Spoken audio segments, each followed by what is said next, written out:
Nakikita niyo naman, 'di ba, yung presentation? Yes po. Okay.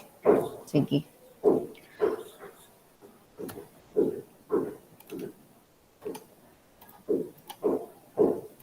Sige, let's continue.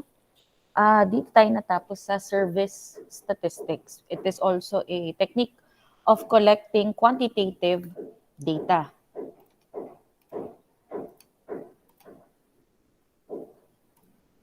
Okay. So service statistics refers to information generated by organizations or agencies for management use.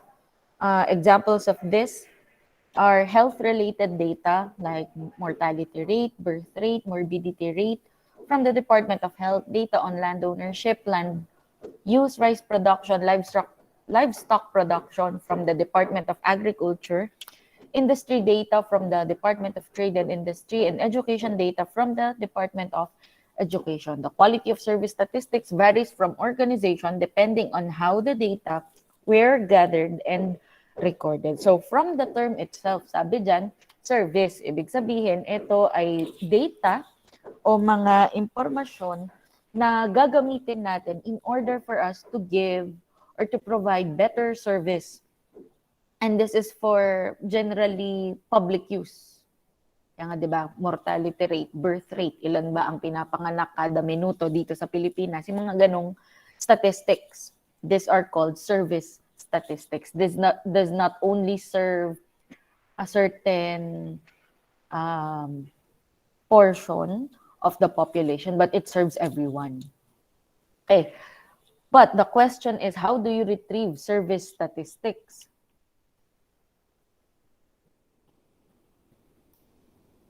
Okay, service statistics may be requested from an office or agency through proper means. Official permission is usually sought from the head of office or whoever is authorized to grant permission for the use of the information. Restrictions or requirements may be imposed on the retrieval or use of service statistics, and this should be adhered to by the researchers. Before retrieving the data needed from the documents, the researcher must first ask permission to the data for a specific purpose from the head of office or the person in charge of the data. In short, syempre, magpapaalam ka muna dun sa head ng office kung saan ka kukuha ng data.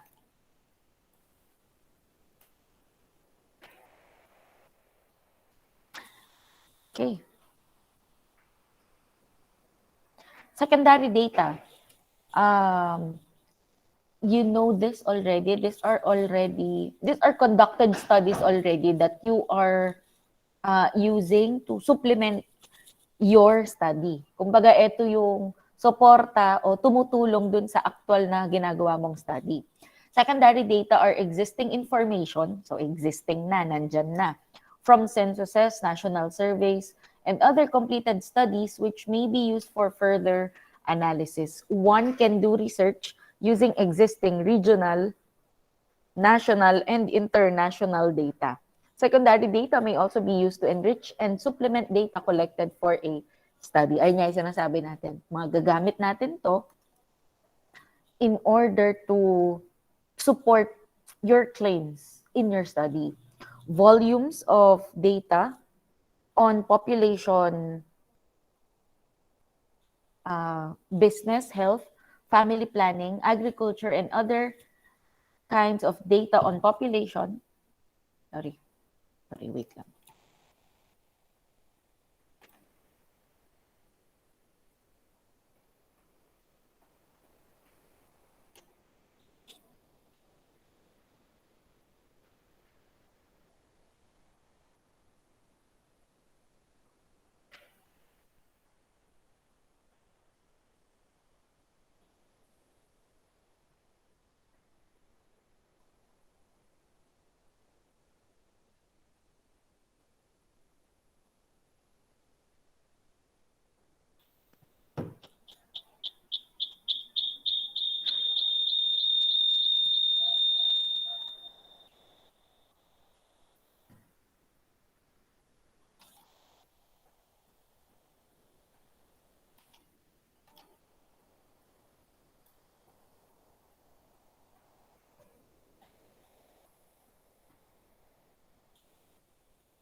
Okay, ulit.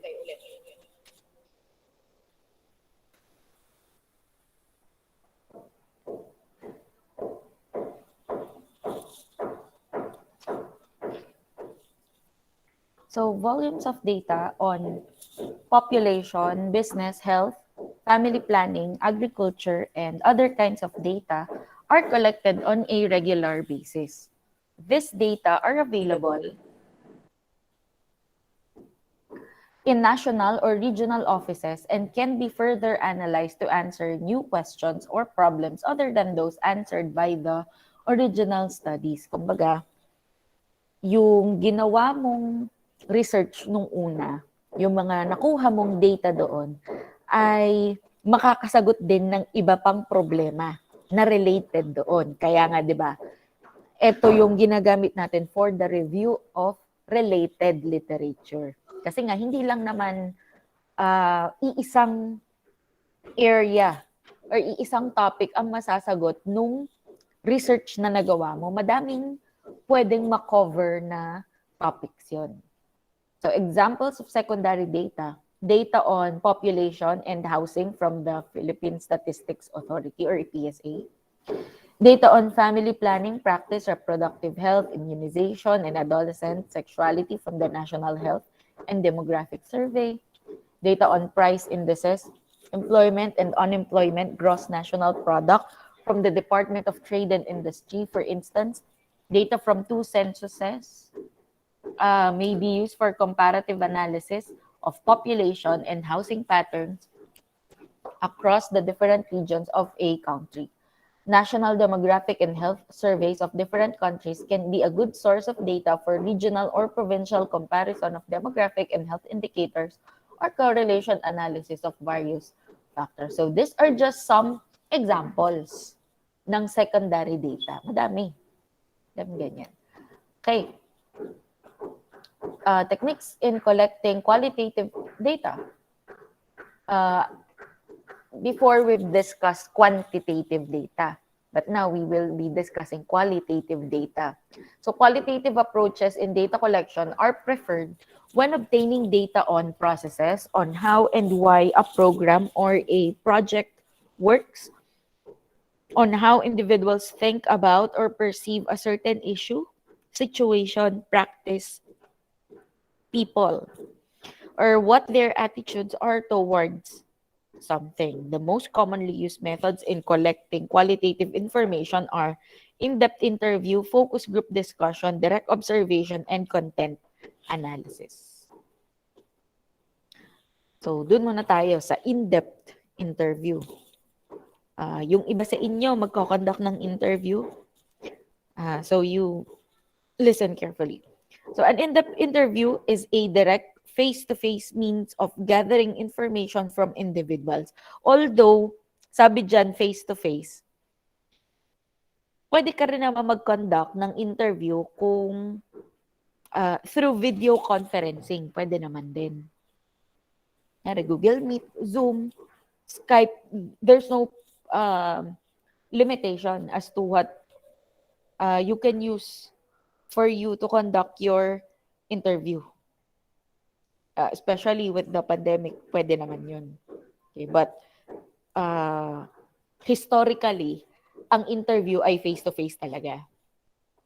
So the interviewer asks questions using a topic guide or a set of questions, often called an interview guide. Ito yung listahan ng mga tanong mo.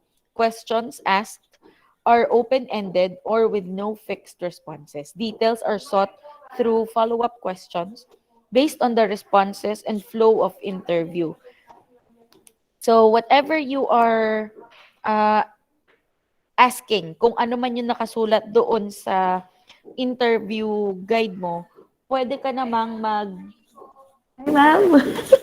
pwede ka namang mag-conduct ng follow-up questions. Pwede mong ibigay yon para mas kuha mo yung kailangan mo na sagot for your interview. And we call this probing. Diba may original ka na tanong. After nung original na tanong, hindi ka satisfied kasi minsan Kunyari, ang tanong mo ay, kamusta ka naman? Ang sasagutin sa'yo, okay lang. Dahil may gusto ko pang malaman, maliban doon, magkakandak ka pa ng, o magsasabi ka pa ng iba pang follow-up questions. Paano ka naging okay? Yung mga ganong bagay. We call that probing.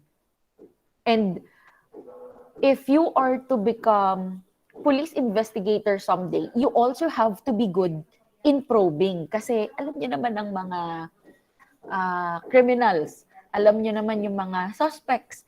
Of course, they will try to answer less as much as possible. They will be elusive. Expect niyo yun na hindi talaga pag sinabi ninyong umamin ka na, hindi naman naamin yan agad. Bibihira yung ganun. Okay, so you have to become good in probing for in-depth interviews.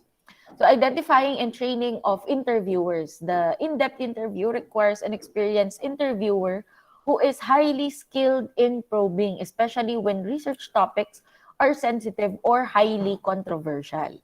Interviewers must therefore be trained. Kaya yung mga magkakonduct ng interview, hindi basta-basta yung gagawin nyo. Mahirap yan.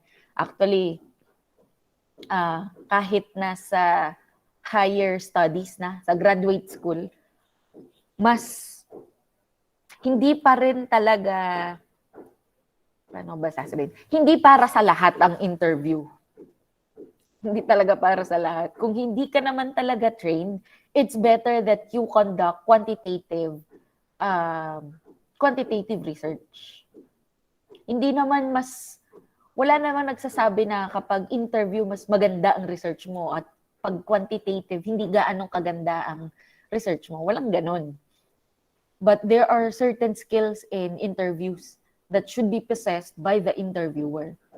Okay. Preparation of an interview guide. The interviewer uses an outline of topics or a set of general questions that serve as a guide in eliciting information from the respondents. Ito yung sinasabi nga natin na basihan ninyo sa mga pagtatanong ninyo. Ito yung mga original questions. Then, kapag sinagot na nila yung original question, either you were satisfied or not, then you will be giving additional or follow-up questions. And yun na nga yung probing na tinatawag natin.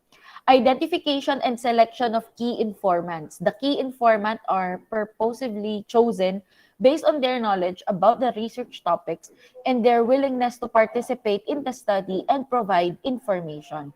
Once potential key informants are identified and selected, their permission is sought and the schedule for the interview is set. Okay, kailangan mo munang matukoy kung sino-sino yung mga i-interviewin mo. Hindi pwede yung later on sa research mo na siya iisipin. For example,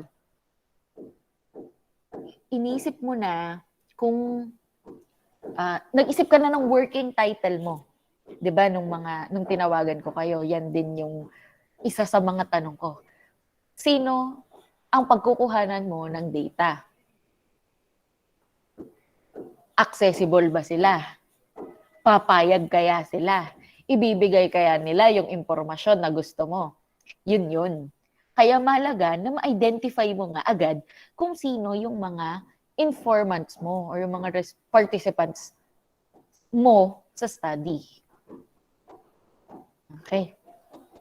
Yan, their permission is sought. Ngari, mayroong isa ata sa inyo. Gusto niyang tanungin kung bakit naging ganun, naging pasaway yung anak niya.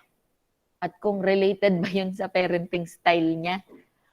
Pag ganun, offensive kasi yun. 'Di ba? Kung kayo rin eh. Kung may anak na kayo, tatanungin kayo. O bakit po pasaway yung anak niyo? Bakit po siya laging nagko-cause ng trouble sa school? Paano niyo po ba siya pinalaki? 'Di ba? Offensive 'yun. Hindi niyo pwedeng tanungin yung mga ganung bagay. Tsaka sabihin na nating sige, pwede niyong itanong yung ganung bagay. Sasagutin naman kaya. 'Di ba? Then conducting the interview. The interviewer makes the key informant feel at ease, then explains the purpose of the interview and how the informant was selected. Hindi basta-basta ang pagkuha ng data, kahit na survey yan or interview. Magpapaliwanag ka muna sa kanila. Bakit ka nagko-conduct ng ganitong study? Para saan to? Saan gagamitin ang resulta? Inform mo siya sa mga bagay na yon. The interviewer begins asking questions, starting with simple open-ended questions and follows this up with probing questions. So you will use your interview guide first, then you will probe. A probing question is asked for clarification and details. It flows from an answer given by a key informant. Okay, other than in-depth interview, another technique in collecting qualitative data is focus group discussion. An FGD is an informal, in-depth interview in which a small number of participants, around 6 to 12 per group, under the guidance of a moderator or facilitator, talk about topics of special importance to a particular research issue. The participants are purposefully selected from defined target population whose opinions and ideas are relevant to research. FGD data can provide relative quick answers to specific questions and are often used in the information of hypotheses before surveys are designed or to clarify ambiguous survey findings. FGD data cannot be used to generalize to a larger population, so the methodology is not appropriate for testing a hypothesis in the tradition of an experimental design. Okay. So, sa focus group discussion, from the term itself, grupo sila, di ba? Sabi nga dyan, 6 to 12. Then, they discuss things that are only in focus. Meron lang silang topic, kaya nga focus, di ba? Meron lang silang topic na mahalaga doon sa issue na, doon sa study na ginagawa mo. Okay. Then, yung pagkuha mo ng participants, tukoy sila. Sabi nga dyan, participants are purposively selected from defined target population. For example, your target populations are teachers of exact colleges of Asia. Then, mamimili ka doon sa mga teacher ng exact. Okay. And whose opinions and ideas are relevant to the research. Hindi lang din basta nagtuturo dito sa exact. For example, ang gusto mong malaman ay kung patas ba for example, patas ba yung grading system natin? Maganda ba yung grading system natin? Siyempre, sino ang tatanungin natin? Sino? Sino bang may... Sige. Mga professor po. Pwedeng professors, di ba? Pwedeng instructors. Maliban sa kanila, sino pa kaya? Estudyante po. Estudyante? Okay. Sino pa? Sino bang gumagawa nun? Sino ba nakaisip ng grading system? Hindi naman yung mga instructor, di ba? Sinunod na lang nila yun, binigay lang sa kanila yun. Sino nagbibigay?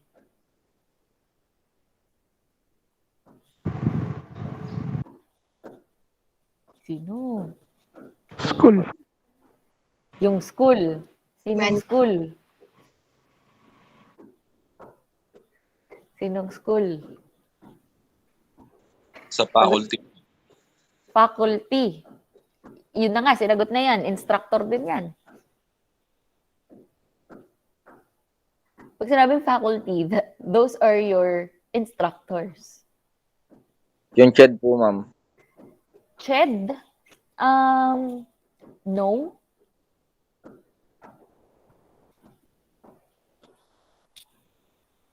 Schools have the discretion to create their own. So, sino? Sino sa school ang gumagawa? Sir Marcos po. President, di ba? Sino pa? Sino pa ang mga may say dyan? Mabuti.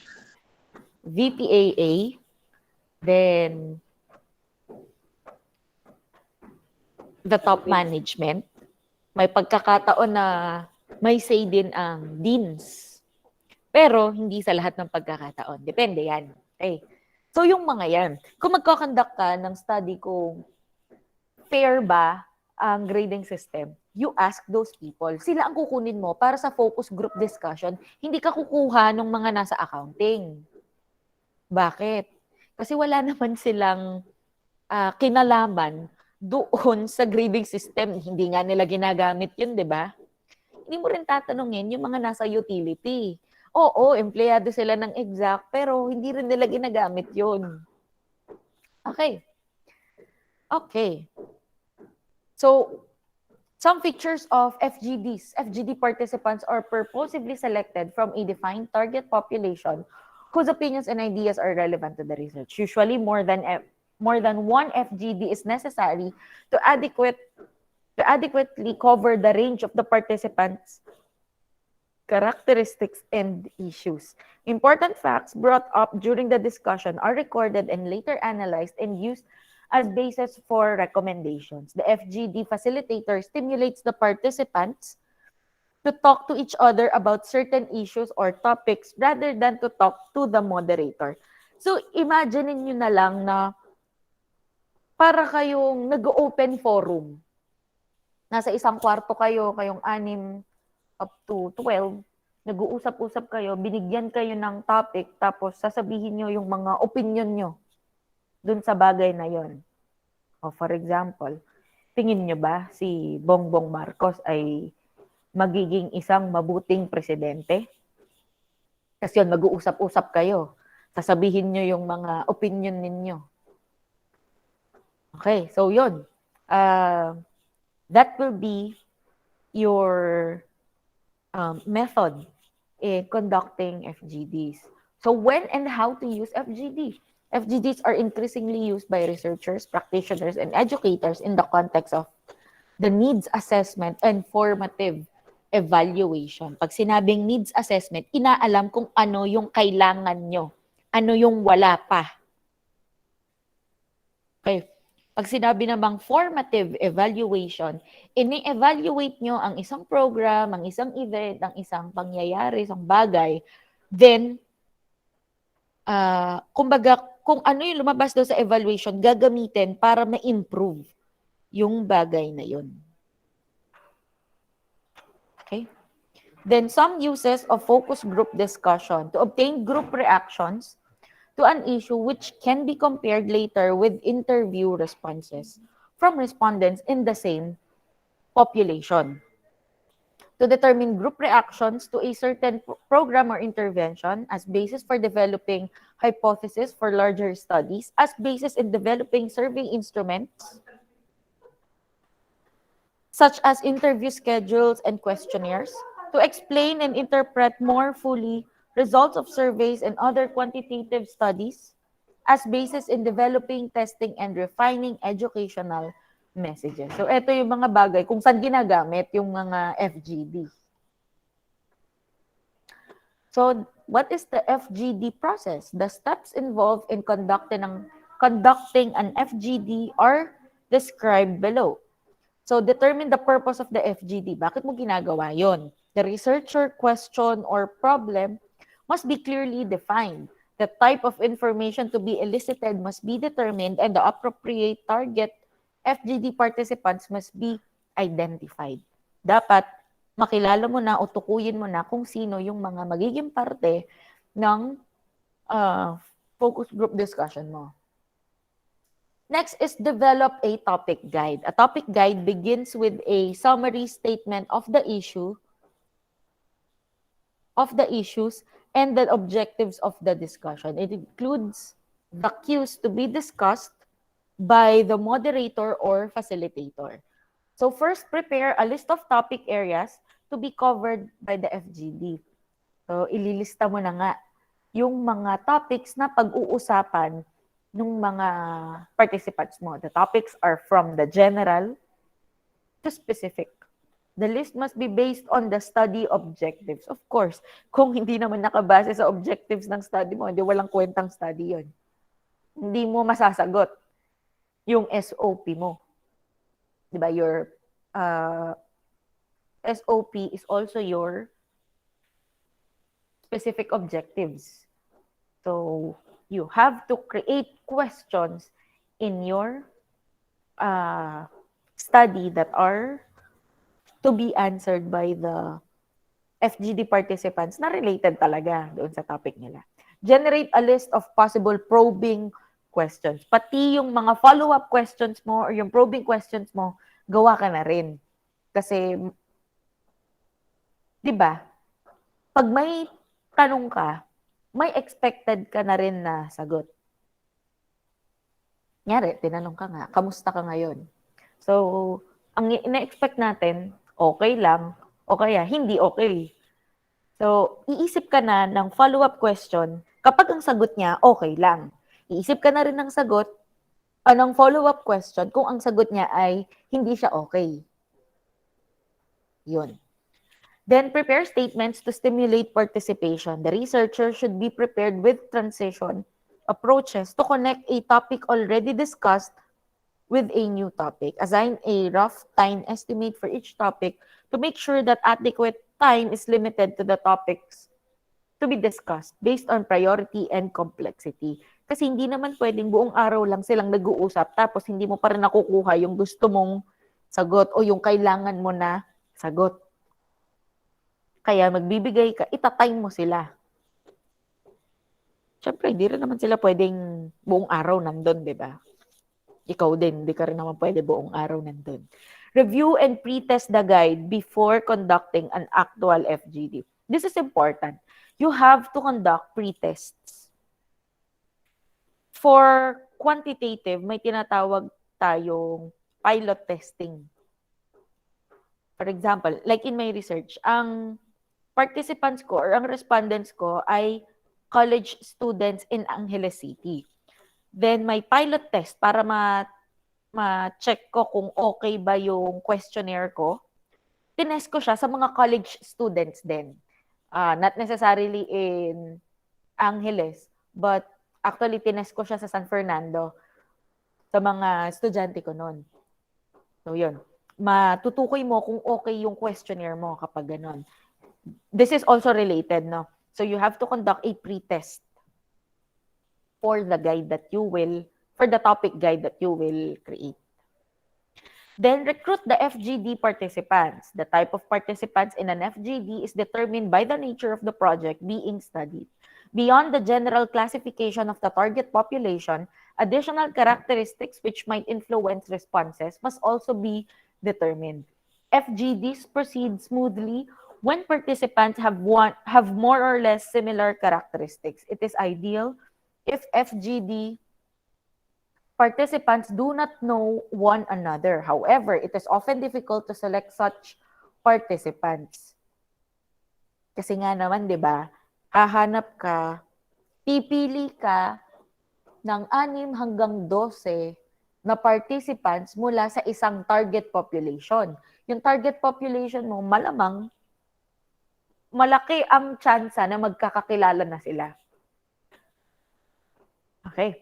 And in recruiting FGD participants, an authority who personally knows the target population should be consulted and asked to help identify eligible participants. In a community, the assistance of barangay leaders or elders may be sought.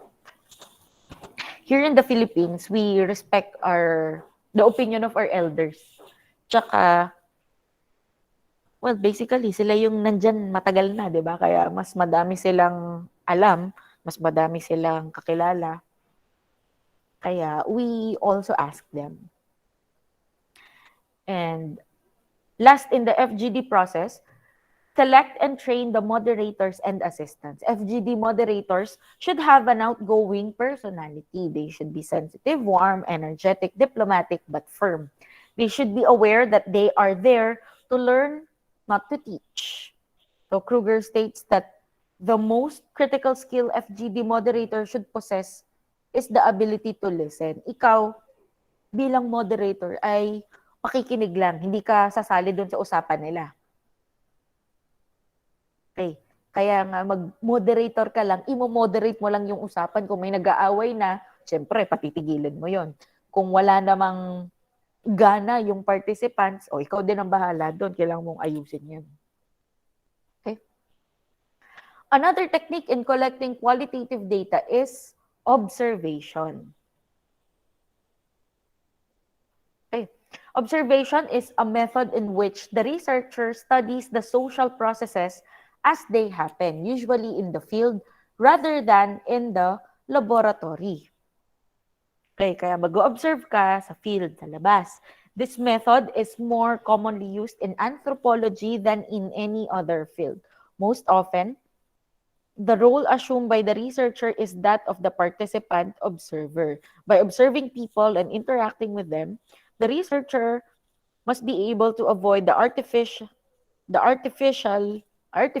of an experimental design and unnatural setting of a structural interview. So sa observation, mag-observe ka lang, hindi ka makikialam. Hindi kasi tulad sa interview, 'di ba? Nakikialam ka kasi nga meron kang probing questions. But for observation, mag-observe ka lang talaga, titingin ka lang. Direct observation can generate both quantitative and qualitative data. This method is generally used for small-scale exploratory studies. It requires well-trained observers and prolonged period of observation. This technique is useful for studies that require description of operations, activities, or procedures.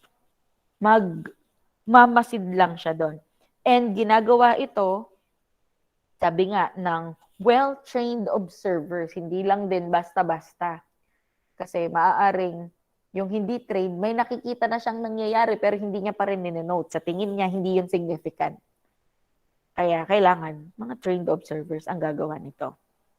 And this is also used for a prolonged period of time. You cannot observe na 10 minutes lang. You cannot do that. Hindi ka makakakuha ng accurate na information.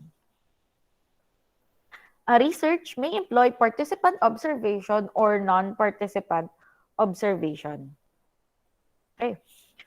In participant observation, the researcher gets involved in the situation or in the activities of the group he is studying. Magpa-participate nga siya. Kaya nga siya participant observation. Nandun ka para mag-observe, oo, pero makikisalamuha ka sa kanila. Okay. Participation can be overt or and covert. Maaaring alam nila na nagpa-participate ka sa kanila or maaaring hindi nila alam na nandun ka, na nagpa-participate ka rin. It is overt when the researcher is identified and the subjects are aware that they are being observed. On the other hand, covert, if the identity of the researcher is not known to the subjects and the researcher takes part in all the activities of the group and acts like the group members. So, para kang spy. In the sense of the word, di ba? Kasi nga, nakikisalamuha ka sa kanila. Ang kaibahan lang, kapag overt participant ka, alam ng mga subjects mo na nandun ka at researcher ka. Pag covert naman, walang alam yung subjects mo. Pero nagpa-participate ka sa lahat ng activities nila. Non-participant observation, on the other hand, the researcher is not directly involved in the situation or the activities being observed. Instead, the researcher tries to see things as they happen without disrupting the participants. The researcher usually just sits in the sideline and watch. So, kung non-participant observation ka, para kang nanonood ng basketball. Nandun ka lang, hindi ka parte ng team, pero nandun ka lang na tumitingin, nag-observe ka sa kanila. That's non-participant observation. Many studies in child psychology involve non-participant observation. Many of conclusions on child are based on results of observations of children in their normal settings. Pinagmamasdan lang yung mga bata. For example, a researcher who wants to study a typical day in a life of a government employee can go to a government office for 1 week and observe and record content that employees do from the time they enter until they leave. Hindi ka naman, hindi ka magtatrabaho doon. Andun ka lang para magmasid.